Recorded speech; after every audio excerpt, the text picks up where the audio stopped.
तो आम आदमी पार्टी ने लोकसभा चुनाव में उतरने का ऐलान कर दिया। पार्टी मैं भी आम आदमी के नारे के तहत विशेष सदस्यता अभियान चलाने जा रही है और पार्टी ने कहा है कि लोकसभा चुनाव में उसका किसी पार्टी के साथ गठबंधन नहीं होगा।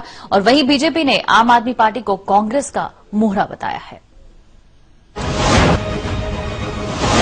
दिल्ली में सरकार बनने के बाद आप पार्टी की नजर अब अगले लोकसभा चुनाव पर है।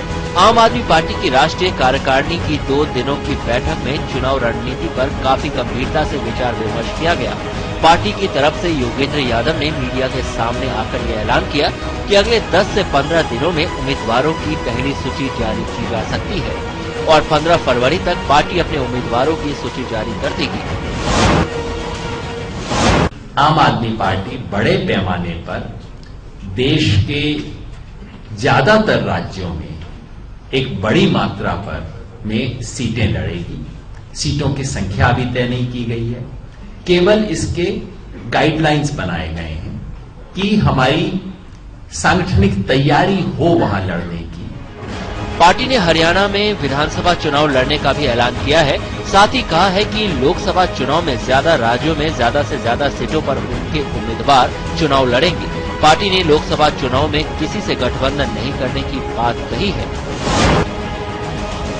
ये तय किया गया है कि आने वाले 1 महीने के अंदर हर राज्य में मीटिंग्स करके जो फॉर्म आएंगे उनकी जांच करा के ये पता किया जाएगा कि किन सीटों पर हमको अच्छे उम्मीदवार मिल रहे हैं और कहां हम चुनाव लड़ सकते हैं। तो कांग्रेस को ये अच्छी तरह समझना चाहिए, जो कांग्रेस पार्टी मॉरल और मैदान दोनों जगह हार चुकी है, उसे मोहरों के सहारे मैदान जीतने में मदद नहीं मिलेगी।